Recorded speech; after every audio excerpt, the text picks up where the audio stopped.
Welcome to the FOD, where we bring you insights into the future of digital commerce for free. Season 5 is all about the move to composable architecture, and while it's not a buzzword anymore, there are still a number of unanswered questions, which is why I'm speaking to those who have the answers. In return, if you enjoy our content, we ask if you could like and share to spread the message far and wide. Hello, and welcome back to episode 7 of the FOD. I'd like to welcome today's guest, Mikko Mantila, co-founder and CEO of IONA. Hi. IONA. Hey, Mikko. IONA has been leading the way in the move to composable architecture in Finland since 2018, and they subsequently expanded to other areas within the Nordics and the UK. Recently, Mikko has been appointed a member of the C-suite advisory board for the MACH Alliance. Welcome, Mikko. First and foremost, let's talk about your recent appointment. What does this mean? Thanks, James, for the invite. Great to be here. Yeah. Well, for us, of course, it's super exciting to be part of the MACH Alliance. It's something that since the first time we heard about MACH Alliance, it became clear that one day we want to be part of that movement and that ecosystem. And luckily, in December 2023, we made that happen. So we're super grateful and excited to be part of the alliance. And for us, it presents the possibility to interact and network with like-minded individuals on a global scale. And already now we're seeing a lot of the fruits from those conversations. So it's been really interesting. It is an opportunity for us to learn, also challenge ourselves, challenge our thinking, and also expand the horizons of what these technologies have to offer, and bring them into the Finnish market as well. So yeah, it is a great opportunity for us. Nice, and it's certainly something that's gone from strength to strength. Their members are now north of 100, and seems to be growing every quarter. You touched upon the Finnish market there, Mikko. So I guess let's delve into a little bit more about IONA and why you set the business up, because for a lot of our listeners, maybe they may not be too familiar with you guys right now. So yeah, do you want to tell us a bit more? Sure. So our journey began in 2018-19, around that time. We've dabbled a bit prior to that. So me and my co-founder John, we had a kind of a tech team based out of Southeast Asia earlier, and that kind of set the basis for this operation. And around that time in 2018, we got to work with one of the largest fast casual food franchises in the Nordic region. Not going to mention the name, but they sell hundreds of millions of euros worth of pizza on a yearly basis, actually online. And we got to work on their transformation. We went headless, which was relatively, well, I don't know if it was new back in the day, but it was an interesting architecture. And it was something that we've been researching since maybe 2015 and 16 in our previous professions as well. But that was, the kind of the how would I say, the catalyst for founding IONA, and at the same time, a lot of other customers were approaching us with similar kinds of needs. So we got to work, and now we're about 50 people in 3 locations. So we still have that Southeast Asian thing going on. So we have an office in the Philippines, and we have the HQ here in Helsinki, Finland. And about 18 months ago, we opened up shop in London as well, and the UK has been growing phenomenal pace. So yeah, that's where we're now. Nice. It's been a great success story then, by the sounds of it. So 2018, so that's coming up to what, 6 years now? Yeah, I think this is our 6th year now. That's just started. Yes. Perfect. So yeah, you've probably seen an awful lot evolve when it comes to the move to composable architecture, which I guess leads nicely into the first conversational point, which is the growth of composable and how it's evolved from the, let's say, 2018 when you picked up that first piece of work to where it is now. Yeah, it's been quite interesting. Well, of course, earlier on, nobody was talking about composable because the word itself didn't exist. But now I feel that it's spread around it's been sprinkled on top of a lot of different things. Yeah, and even the term composable washing has been mentioned, but yeah, it has become a hype. There's no doubt about it. But what I always try to kind of keep in mind is to have a very crystal clear, almost like a strategic view onto this trend. And it's something that I try to advocate also, that companies and decision makers would try to look beyond the hype and try to understand what does it really mean. In its core, it's quite a simple and pragmatic idea. So it's the idea of favoring these fit for purpose and best of breed solutions and gluing them together, not with super glue, loosely coupling them together. But however, it is an IT strategy point of view. It has to be looked at from that perspective, I think. And yeah, if we think about the growth of composable and the composable market, so I think the market is becoming more and more mature, which is a great thing. But becoming mature also means that you cannot only have these positive stories. There are also like these negative experiences and even horror stories emerging in the market, and I think we all need to learn from these and also understand what possibly went wrong and learn from those. So yeah, I think that's where we are now, and it's a fair comment you raised there about how there's not just positive stories in the market. There is a process that everyone has had to go through, and I think whenever you are an early adopter of something new, you're going to face challenges that people haven't had to deal with before, and it's about how you overcome them and how you learn from them. So we're now let's say we're a few years through the adoption of composable commerce. It's now more than just a phrase, and people do understand it. In fact, I actually read a report recently from Elastic Path that said something like 97% of retail leaders within businesses of 100 million to $3.5 billion were very familiar with the term composable commerce and what it meant. So what have we learned over that period of time? I think what we have learned is, maybe this is not, a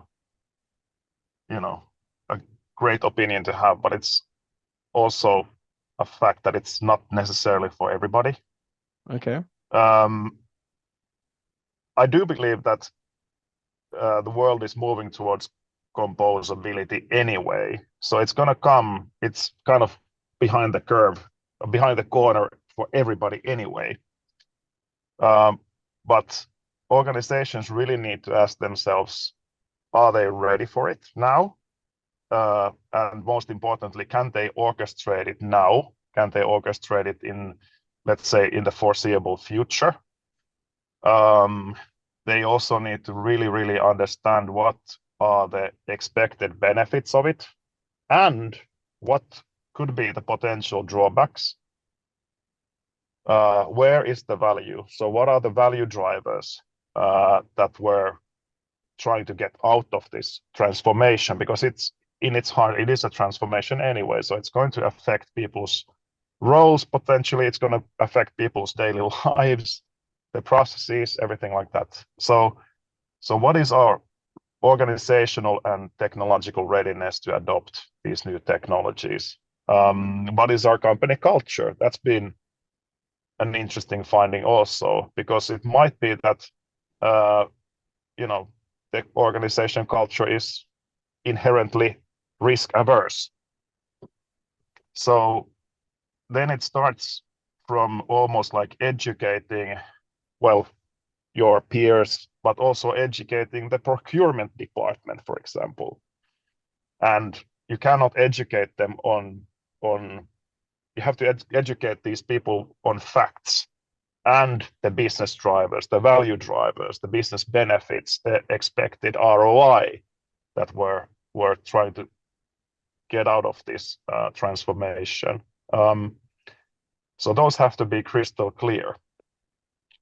But like I said, it's most likely it's not yet for everybody. It's going to become a hygiene factor, but sooner or later. But what the first movers are trying to get is that first mover advantage, like the early adopters.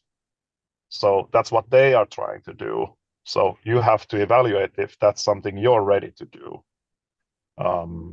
in your market, in your vertical. You know. Okay, very honest opinion there. I like it. It's good, and I mean that is ultimately the reason for this podcast, is to share the thoughts and feelings of people like yourself who are having these conversations week in, week out with different customers, because you're right in what you say. It probably isn't for everybody, and what's the most important factor with any business is to understand your business and where you want your business to go, and then you decide on what that looks like from a technology perspective. You don't just say, well, I want to do composable because our competitors It's done cool. composable, or it's cool, or whatever. Yeah. And then you get 18 months into a piece of work and then go, oh crap, I didn't quite expect all of this, and this is expensive, and we don't have that resource, and all that kind of stuff. So that I really appreciate your honesty. Like, it sounds like you've had many of those conversations over the last 5 years. Yeah. Of course, it's a bit unfair because from the very beginning, we've concentrated on the most modern API-based technologies, and we've been doing headless and everything like that. So we've been able to, like in Finnish, we say, pick the raisins from the bun. And we have had the privilege of working with quite forward-looking and ambitious companies and brands also, Okay. who want to push the boundaries. And to be fair, also companies who have no other alternative than to go composable. So the only possible alternative would be to build everything custom, and that's not something that they want to do, or they've tried that and found out that it's horribly expensive. So they much rather go composable and start adopting these SaaS solutions to drive their business. So yeah. But also we've had to have those quite honest conversations that, hey, maybe this isn't necessarily for you. So you might be much better off with some kind of other architectural style. Okay. And then I think what would be really interesting to get your opinion on right now then is there a specific type of business, maybe it's the size or the maturity from a technology point of view, that you would say in the majority of circumstances probably shouldn't consider a move to composable? Should not consider. Should not, yeah. Well, okay, maybe again, not a popular opinion, but There's a theme but here. I would say, so I would say that if your business is, let's say that you only sell in a limited set of markets, so you're not dealing with a lot of complexity arising from a lot of locales or markets or currencies or something like that. So if let's say you're a brand and your territory is Northern America, so you're dealing basically with maybe US dollar and maybe the Canadian dollar as well, but mostly your business comes from the US. And the products that you're selling they are very, very easy to warehouse, they're easy to ship, they're easy to, there's nothing special in that sense. There's a cart, there's a checkout, there, orders come in and you ship it. So most likely you're not gonna, you might be quite happy and you're able to grow your business using a more monolithic business in a box solution until you hit a certain threshold in terms of the volume of the business, where you start seeing that, well, these license costs don't make a lot of sense, or you start to experience some cracks in the facade in terms of performance or something like that. The site starts to slow down, or the importance of performance becomes greater. You're running campaigns or Black Friday or something like that, so you have a ton of non-functional requirement against your site. So that's the point when you start thinking, well, maybe this platform could be a little bit more resilient if we started to break it off a little bit. But I would say if that's your use case, that you're selling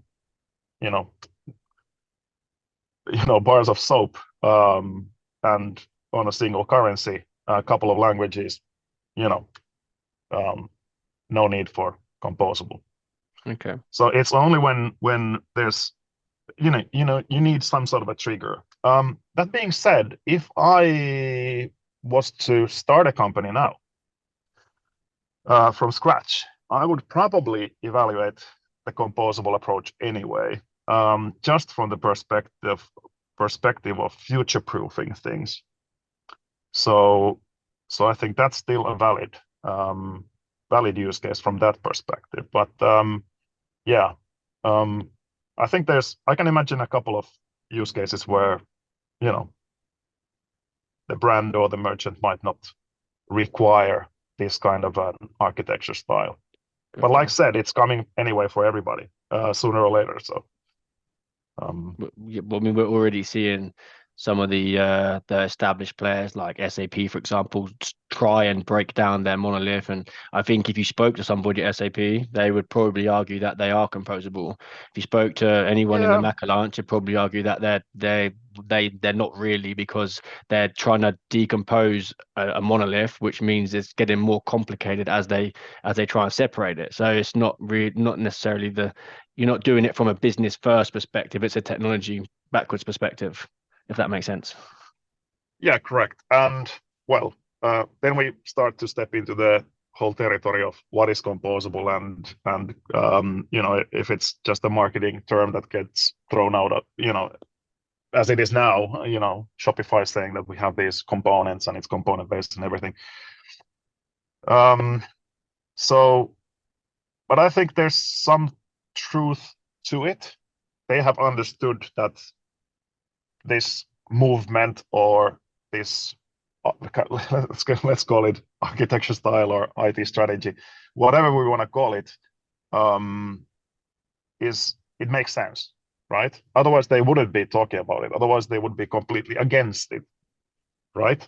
So the reason why everybody wants to jump on this bandwagon is the fact that it makes sense. It is the pragmatic approach.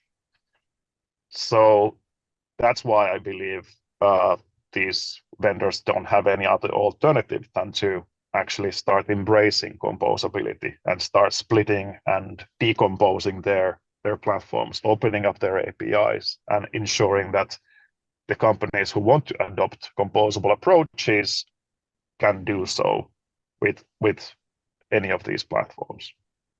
Okay, I really like kind of how you started that with saying, how do we define composable? Is it the marketing strategy, which clearly is for many companies, right? It is the hot topic right now, or is it the architecture style and the IT strategy? Because however you decide to be talking about it is how you can then obviously reference it moving forward and adapt to it. So okay, like it. Look, I mean, it's fair to say we've seen a huge change over that 5 years, and I feel like the MACH Alliance has probably played quite a large part in the adoption of that as well. In your opinion, how much impact do you think the MACH Alliance has had in this space? Well, I think it brings transparency. It brings that level of legitimacy. So there is that certification process that these vendors and SIs like us have to go through, which from experience, I can say it's not like a walk in the park. And also what I've heard from various software vendors also, it's actually quite daunting on them. And many have tried and failed multiple times before getting accepted into the alliance. Okay. So it really is a real thing. It's not just a show or a charade. Yeah. It is a real thing. And they're the stories that many people don't hear about as well, right? You see, we've got 3, 4, 5 new members, but you don't see we've rejected 5 or 6 other members, or this company's tried 3 or 4 times already. Exactly. So I think that level of legitimacy is required in order for this to pass through the let's say the requirements or the preconceptions of these more risk averse types of decision makers. And I think that's a great thing. And for sure, it has helped in the adoption of MACH and the adoption of composable. And it's great that we have these forums where people can actually talk about these things and share experiences. That's, I think, at least from my selfish perspective, it's the most important thing, not just the kind of the pure salesy aspects of it. I take it as a learning experience personally, but yeah, there are other aspects of it as well. Nice. Well, look, we started this conversation by talking about the learning curve as you go through these changes, and that has tremendous impact for new people like yourself and new companies that are going on the journey. To be able to have somewhere where they can speak to others that have also done it is of tremendous benefit. Like you mentioned, every company is different. Every composable architecture is going to be different, and it's going to be unique to a business. So understanding the challenges that businesses have faced as they've gone on that journey is a huge benefit, in my opinion. Yeah, and now we have this non-profit body that can organize these because these are very confidential conversations, and I can understand that a lot of organizations don't want people like me, SI representatives or software vendors coming in there with their commercial messaging and everything like that. So also organizing those roundtables among customers and also among us SIs and the vendors themselves. So I think that's what the alliance is all about, and that's where they're doing the great work. So I'm actually looking forward a lot to the MACH 3 event in New York.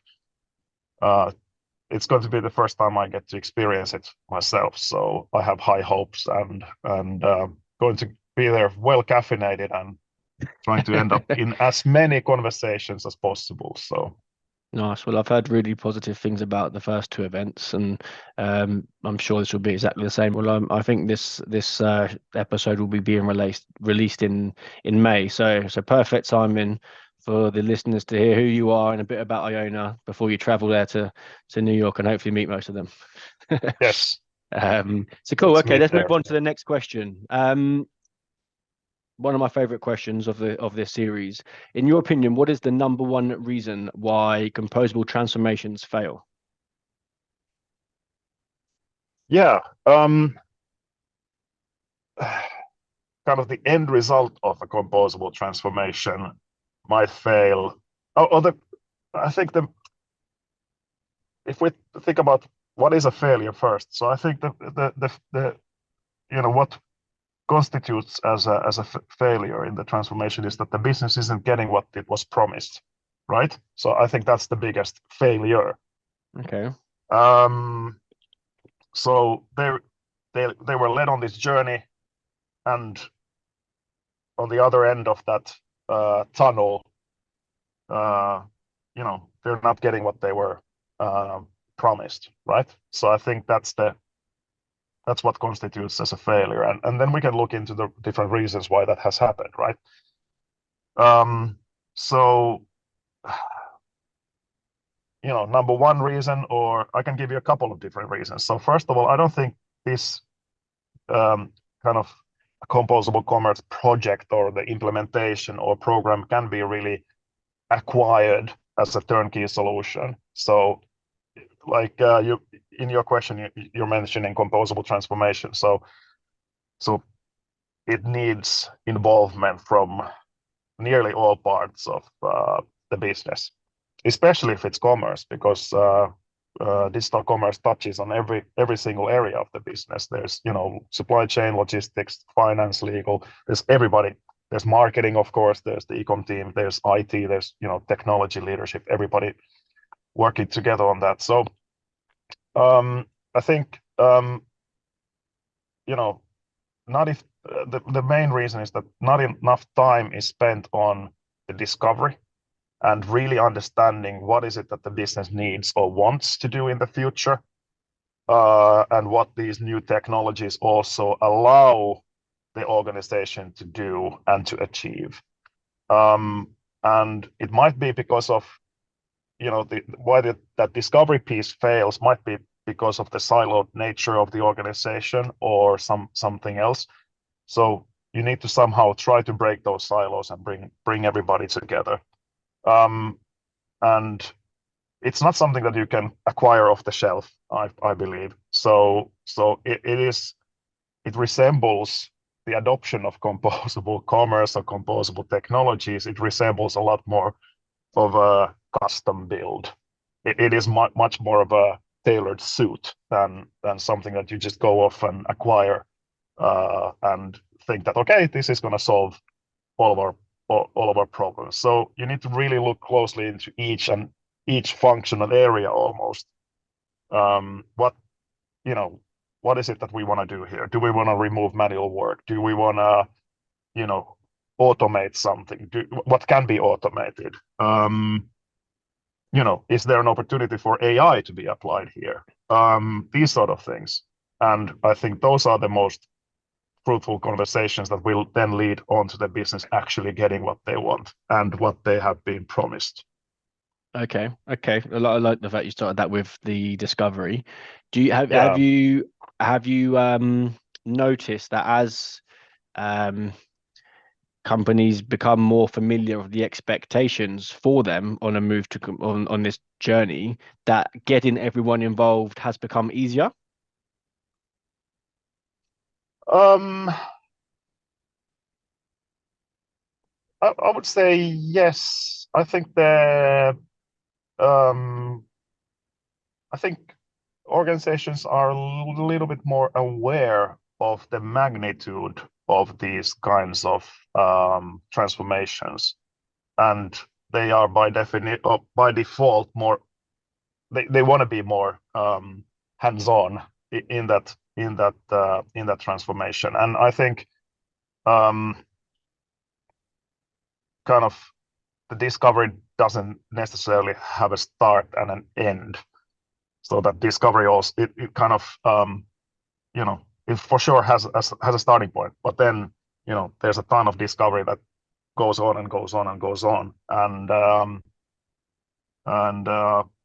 I think also like this kind of idea of constant evolution or constant improvement is much easier to do when you have these more flexible technologies that your business is running on.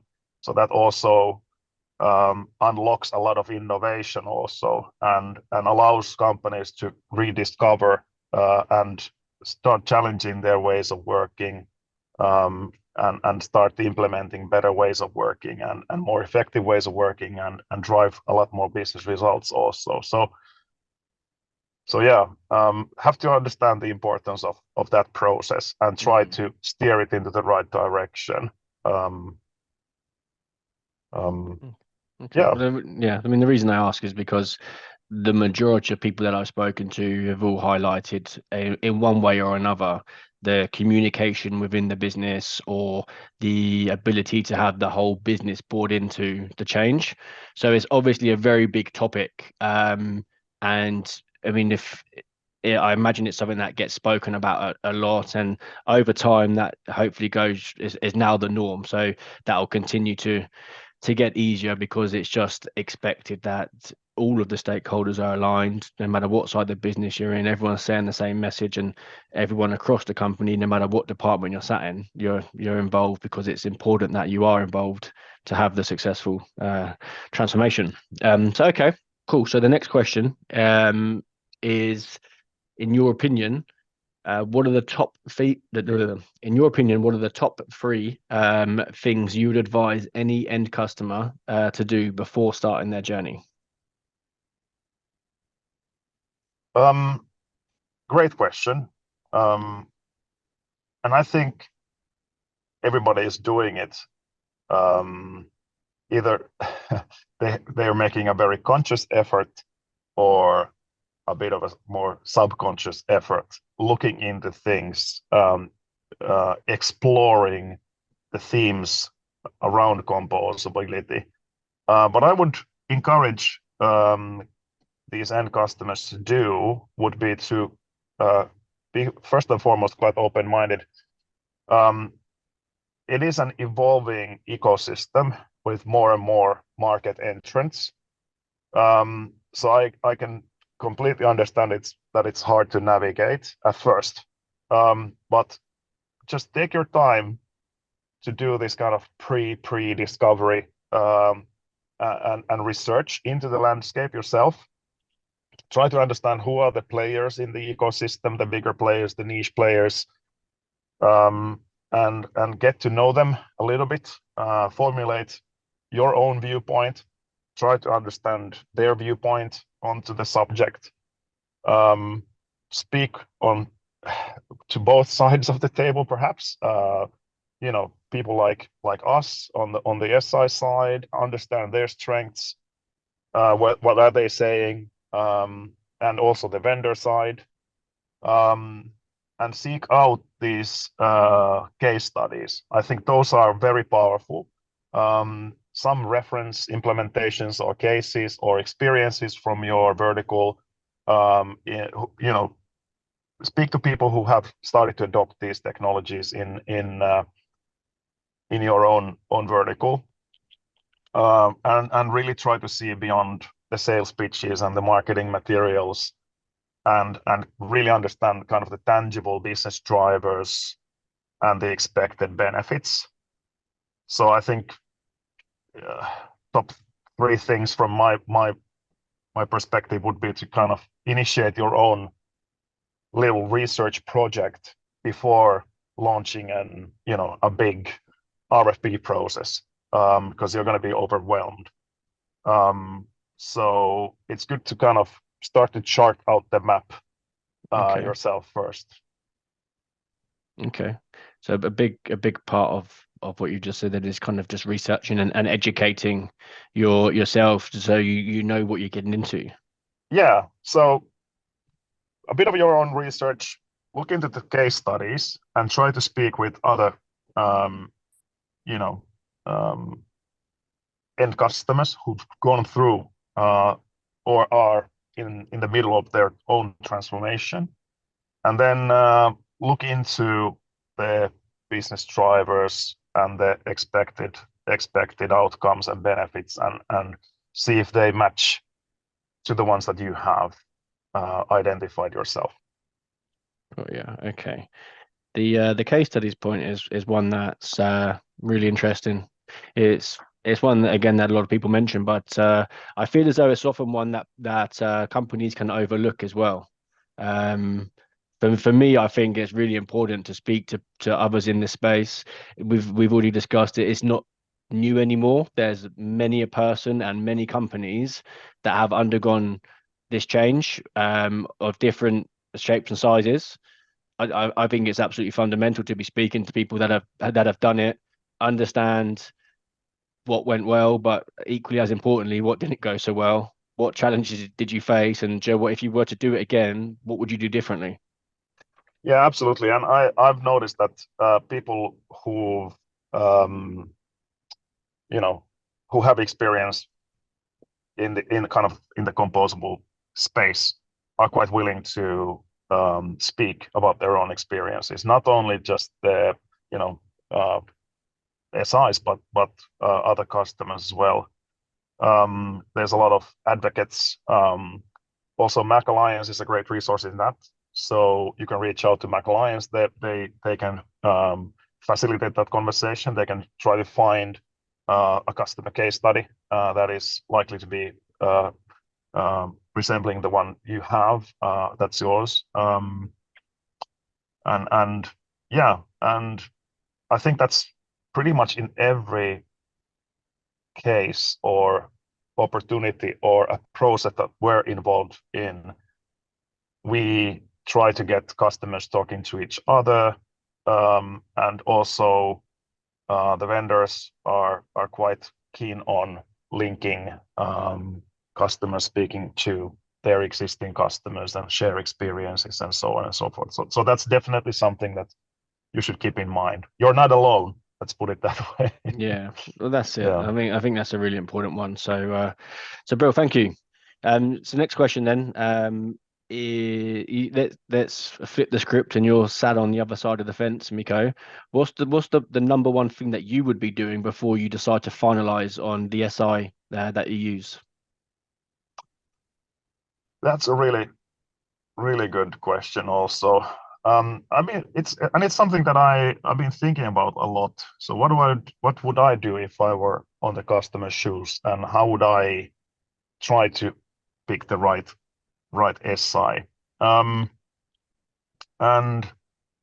well, have to be said that a lot of the projects that we work on, the most successful projects are typically those where the customer has also quite good technical capabilities in-house already. So, and that would be therefore my first kind of thing to double check that is the SI. So if that's the case, also that you have internally, you have great technology leadership and also like developers working in-house, or you have some other agencies or ICT services companies that you trust working for you already. They have been with the business for a long time. They know it, the business inside out. So I think that's really valuable. It doesn't mean that you have to kind of throw that out in order to get this new SI in. That's at least not how I feel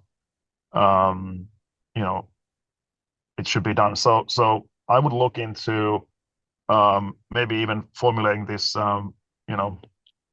multi-vendor environment where this SI who has the composable experience would come in to augment the team, whether it's a team of in-house developers or a hybrid, a mix of different SIs even. So that's definitely something I would check first. So is this SI capable of doing that? Because some of them might not be.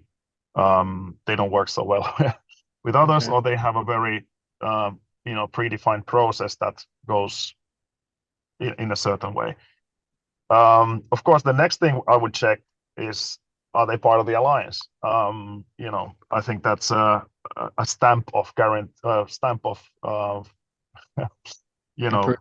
approval in that sense, that you can at least trust that they've done their homework. They've been in the circuit for a while. They've done their homework basically. And then a couple of other things, of course. So which tech stacks are they coming from? What's kind of the historical context? Are they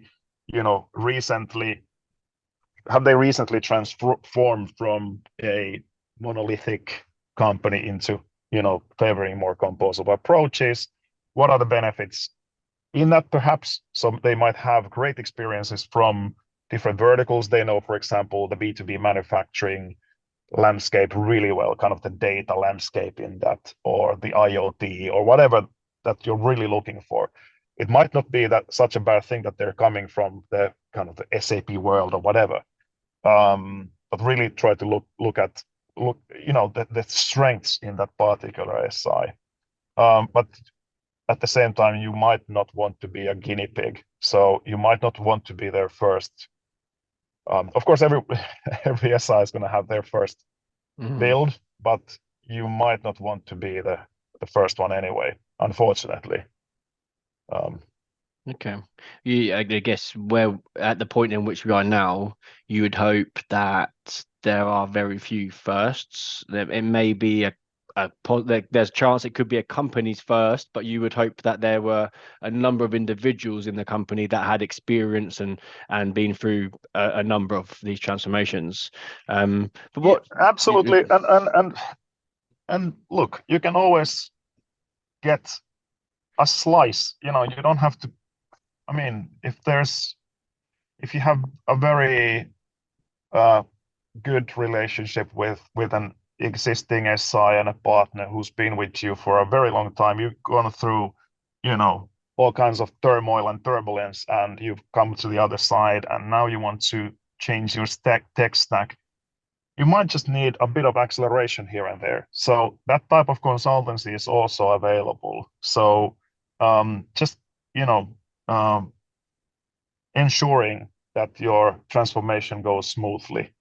So, you know, that's another approach. If you don't want to completely change your SI relationship, you can always speak to, you know, some of the composable leaders and advocates and try to see if there's a way to make that work. So I think there's always a way. Okay. A long list of all of your checkpoints then as to what you would check, from the specialism within the business to their experience to their ways of working, and I mean that's all important, right? So Yeah. okay, so let's um let's wrap this up there, Mikko. So where do you see the market going from here? The $1 million question, eh? Yeah.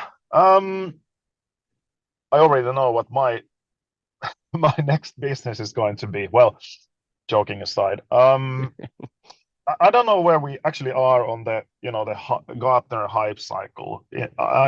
I think we're somewhere still pretty high on the curve there. But I really feel that the kind of the fog is starting to lift. Um, at least there's now a lot more experiences than there were like 5 years ago. A lot more best practices, a lot more patterns, implementation patterns, a lot more accelerators. You know, there's this wealth of information and knowledge that didn't exist maybe, you know, 48 months ago, 24 months ago, or even 12 months ago. So I think there's a tremendous uplift in productivity that has happened in the recent months alone. So I think that is still going to continue and it's going to pick up pace. And I think you know, from the Nordics perspective, I mean the Nordics have been pioneering and embracing headless technologies for a very long time. So I think that is still going to continue, and a lot of other markets are going to, you know, start embracing headless as kind of a starting point for their composable journey. Um, but what is going to happen? I think these bigger, almost untouchable monoliths. You mentioned SAP, so let's bring them up again. So they will start to, at first they're going to start becoming challenged by these more nimble, agile providers for sure. Also, and also the customer demand is starting to force them to actually start decomposing um, their solutions. Um, you know, ERP and the finance space for sure, and we're already seeing some composable ERPs actually. Okay. What is still missing is the composable CRM. So I hope someone will make it soon. Otherwise, I will have to do it. Um, that's the $1 million answer also to the Okay. $1 million question. But yeah, I don't think this train has left the station, so Okay. there's no stopping. You don't sound too enthusiastic about breaking down the CRM. Um, Well, there must be a reason why it doesn't exist yet. I go up on the on Google every day and try to search for a composable CRM, and it's still not there. Okay. So I don't know why, but I'm hoping it will see the day of light, a light of day one day. Yeah. All right. Well, for anyone that's listening, if you are aware of a composable CRM, then make sure you reach out to Mikko because he cannot find it right now. And Yes, that please could be do. the next big thing. Yes, and I am willing to invest in it also. So let me know if there's somebody out Okay. there. All right. Well, there we go. I haven't seen or heard about the composable ERP yet, so I'll go away and do some research on that after this conversation. That is something that I know previous guests have said they could see happening in the future. Um, so maybe they have the mystic ball. I've seen a glimpse of it. So Okay. and it's coming. I don't know if it's surprising or not, but I think it's coming from Germany actually. Okay. Um, so really interesting, and looking forward to seeing a lot more development in that area. Definitely. Definitely. Well, like I said, I'll go away and research that after this conversation, and let's see composable ERPs and composable CRMs for the next 24 months. Yes, and finance systems as well. Okay. Everything, slowly everything. Let's Yes, decomponentize every single piece of technology we can. yes, I would hope so. All right. Well, look, it's been brilliant talking to you today, Mikko. Thank you very much. I think the Thank word you. honest comes to mind when we reflect back and listen to some of the answers around um, the growth of composable, the challenges and failures, and obviously the positives as well. So yeah, really appreciate your honesty in all of that. And yeah, look, as always. If you're tuning in and you find these conversations useful, please do subscribe. Please like and share amongst your network. If each episode can help one person make the right decisions for their transformation, then it's doing its job. Thanks again, Mikko. Thank you, James.